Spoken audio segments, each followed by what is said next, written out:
Yeah, We got to move let's on to the last interview of the night, I yeah, believe. let's get our last fella on here. Uh, Let me throw him in there. Let's go.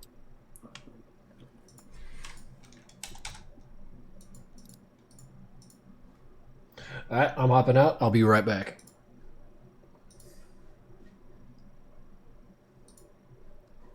Hello there. Greetings. Hello. Hi. Hello.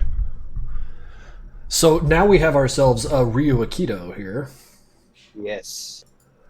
who's taken time out of his day to answer our foolish questions, and I'm excited about that. It's my pleasure. No, absolutely, man, absolutely. How you holding up today? You been watching the stream or been doing your own thing? Yeah, a bit of both. We just I've been working closely with the Somewhere Nevada team. We just premiered Somewhere Under Nevada 2, which was Cryanen's project, Oh and shit. I've been in the stream ever since. Okay, cool, cool. No, I can't wait to check Yeah. all that out. Yeah, no, I did man, get parsing through the the music's gonna be a nightmare as notification. usual. Oh I did man. get the notification for Sun too, so I'm very interested in checking that out. Excellent, excellent. So, I guess like the initial question, just to kind of like launch us right out the gate, that I ask everyone, how'd you come across Finding Madness?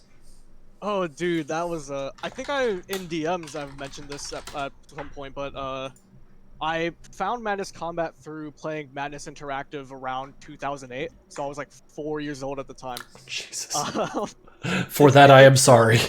Yeah, I know that sounds like really insane that like a toddler was like look at Madness stuff, but I grew up with older siblings, Hmm. and my older brother introduced me to like flash games and that sort of culture really early. So, despite the fact that I'm still so young, I'm only 20. Hmm. Um, I was able to be exposed to like a lot of the golden era of Madness Combat. Oh, excellent. No, right, yeah. Geez, that kind of like lets you you're rather broadly studied, as it were. Um, Excellent. That's awesome to hear. All right, moving on to questions built just for you. How have the Somewhere in Nevada albums changed how you see Madness Combat as a series? Oh, dude, just I feel like there will always be this sense of like childlike wonder that I have every time I work with people, right? Because Mhm. obviously like having watched a lot of you guys over the years and listened to your music, um, I'm always working with someone new, especially in that first year. Uh, the whole time, every time someone would be introduced, I would be so intimidated because like before Somewhere in Nevada 1, I averaged like 50 views a video. I was just making stuff for my friends. And Right. then all of a sudden, the first Somewhere in Nevada, just not even the release, the idea happened. All of a sudden, I was working shoulder to shoulder with of Cheshire. I remember you joined the server. Yes. Just the whole team. It was insane to me. And I was just this 16-year-old, just like just having a great time in a candy shop, Right, essentially. right, right. Just playing around making music. That kicks ass, dude. That kicks ass. And so like as you started developing these things, like it must have altered the way you saw the series, like to like deepen your appreciation, or like how'd that wind up cracking out?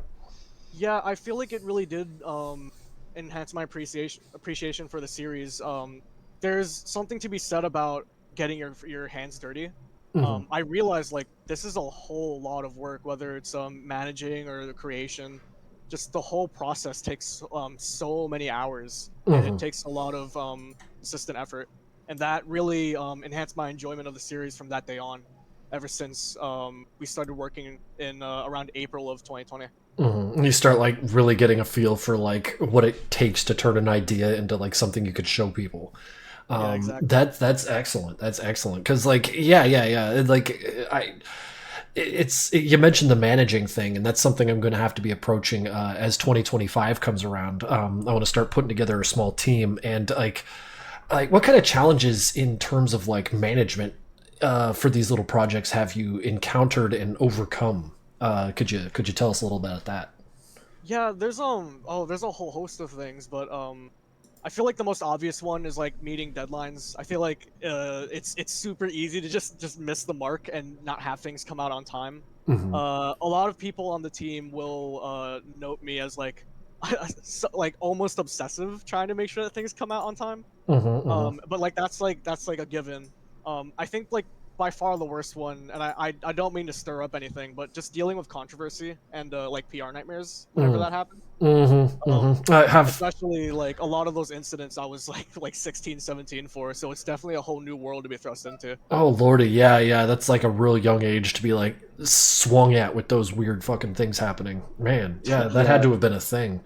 I was introduced to the world of community drama around the same age, and it definitely jaded me a little bit. It's wild, right? Like, Right, the type yeah. of people that you meet, you're just like, I did not know people could be like this. No, yeah. And like I think I was mentioning it before, like I didn't have high-speed internet until I was a grown-ass man. So like the very notion that you could be exposed to some ridiculousness of that caliber at such a young age is like insane to me. Yeah. It's part of the fun though. Really. Yeah, it's part of the insanity. Just this, it's a crazy world. Absolutely crazy world. Okay, next question for RyuuAkito. You've teased dabbling in metal for an upcoming album. What are some inspirations for that genre? Oh yeah. So I specifically go for Argent Metal, which is what you would associate with like especially Mick Gordon's Doom. Mhm. A lot of different indie games start to use that too. I mean, you guys literally had Gianni, who has voice acted in Ultrakill. There's a lot of like metal elements being used in these like arena shooter type things, and I always found that to be super cool. So yeah, I had a single come out, Defiance Against All Odds. That was my first big attempt at it, and then this Madness Day, I did an Argent Metal VIP of Sirens in a Colorblind Wasteland. Oh, So dude. it's been really fun to get into that side of things because I've always wanted to branch off of like my typical like EDM sort of thing, and that's given me a medium to do all that. Okay, excellent. No, that's exciting. That like, yeah, you have this base in EDM, like where your appreciation for music probably got its start, and then you're moving into metal as it dragged you into it. Are there any other genres you thought about branching into? Pretty much everything under the sun. I feel like this is a bit of like I'm Filipino. It's a bit of a stereotype that like we all like to sing and play instruments.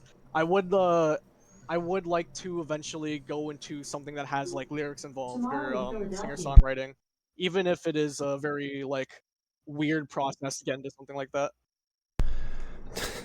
Dude, that's freaking awesome. Like, yeah, no, it's like singing seems like utterly foreign to me as a means of like making your voice beautiful. Like, have you like actually started like down the path of learning how to sing, or? Yeah, just in Filipino culture, like every family has a karaoke machine, so it's just like a thing that we do. You just kind of get good at it, like by virtue of that. So like with that, after the Ballad of Totaro, my next like LP, I do plan on like the next project really branching off and possibly having those elements, just experimenting. That's friggin' awesome, man. No, I can't wait to see that. I mean, I'm excited to see what you had thrown on onto the portal here today, as far as like audio offerings. That's for absolutely sure. Zep, did you have any questions to further ask while I'm hunting around here? I mainly wanted to ask, as you kind of gradually rose through the ranks, just kind of in the music scene of Madness and got, higher and higher up to the point of like working with Cheshire and whatnot. I mean, what's it like to work with the man who provided pretty much almost every piece of music for the Madness cartoons over the past 20 years? Dude, it was like a dream. This is a conversation I've had with him plenty of times. I was very like starstruck the first time I worked with Chesh. I still am occasionally. I'd say that we have a pretty close friendship nowadays, which is like something that if you had told me when I like the year before I hosted Sin, I would have called you a liar and like spat in your face. Like I did not think that would be possible ever. And so working with Chesh, a lot of people say like don't meet your heroes, but Chesh could not be more of the opposite. He's the nicest person, and he was a great teacher, was along with me for the entire way. I have unlimited praise for Chesh, both as a musician and as a man. He's done an innumerable amount of things for me, and I'm sure he would say the same. If you asked him the same question. Yeah, Sean's absolutely something of a gem of a person. Cheshire's like, it always seems like too good for this world. Like, what the hell, dude? Like, Yeah, even yesterday he put everything down. we were running things really close with somewhere under Nevada too. I'm just the producer this time around, Mhm, but we mhm. were like he dropped everything to make sure that things came out on time, even if it meant pulling a long night. Oh shit. Yeah, that sounds like Cheshire. Awesome, awesome. So like, okay, just to kind of like jump around all over some other questions. What are other passions or creative influences outside of Madness that might not have been mentioned feed into what you do for Madness? Like, I don't know, like particular movies or shows or musicians that might have completely painted the way you go about things. So I would say that like I dabble in a little bit of everything. I'm one of those people who like if I see something and think I can do it, I'll give it an honest attempt. Mhm. If I was an egotistical maniac, I could just name a long list of like titles that I could give myself. For example, like um I love making music. I do 2D and 3D art on the side. I'm in school for graphic design at the moment. Okay. I directed, edited, and produced the Summer Nevada documentary a year ago. Right. Um, I love just having any creative endeavor. I'm always someone who's seeking to do more. I like having a creative challenge, and I think that's one of the things that drives me so much. Right, right. Um, Get your hands into every project you can. I see what you're got. I see what you're coming from. Okay. yeah. That's frigging excellent, man. Just like a busybody. I guess we could expect like lots from you in the coming years. Awesome. No, for sure. No, I mean, I'd love to hear it. I love to hear it. Generally, that kind of like soaks up all the questions I had written down here. Zep, if you wanted to continue a little further. Yeah, we still got a few minutes. I suppose I could ask, are there any individual artists, they could be Madness, non-Madness, of course, aside from Cheshire, who really inspired you or really pushed you to just get into music in general? Yeah, so pertinent to the Sin team, pretty much everyone on the team, especially those who were there from the first album, have like we all like push each other to do like great things, Hmm. and we all I'd say like we're all friends, and it's a very very healthy relationship with all of them. Um, I even like remade a bunch of tracks while working with them just because I was like, oh, you did this, I want to make my stuff better. Hmm. But for like individuals outside of the Madness community, there is a very unsung artist that I really really love. Um, his name is Halgard Taher. He was known for making this Mortal Kombat hardstyle remix, and I saw that he was like this independent published guy when I was really little, and I was like, that's something that I want to do. I was like, I must have been 8 years old because it was 2012. Hmm. I love that he made a like Duel of the Fates hardstyle remix back in the day. Um, he mostly operates out of SoundCloud now, but I think something that got to me, I actually was in communication with him at one point. Just like sending a message to a guy out of nowhere and then getting one back really told me like I want to be able to do that for other people as well, which Hmm. has definitely affected the way I treat networking in the community. Excellent, excellent. No, that's awesome. Very, very thoughtful kind of like perspective there. I like that. Yeah. Excellent, excellent. All right. Well, we're approaching the end of our interview here. We've only got a couple minutes left. RyuuAkito, do you have any questions for us or any parting Or the words? chat, Maybe you or wanna, yeah, yeah. yeah. You wanna lay some wisdom on chat. This is Chat the is this real? opportunity. So I guess I want to say some words of quote unquote wisdom. I'm still a 20-year-old, and then if you don't mind, I'd like to follow that up with an announcement.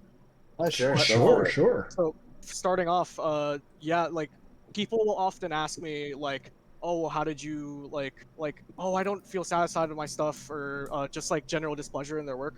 Mhm, If I can do it, you can do it. I know Gianni said that before me, but like truly, I was averaging 50 views for 5 years, mhm, and mhm. then I like just magically ended up being thrown in the same room with the likes of like Chesh, Cry, Lothai, just all these super talented individuals.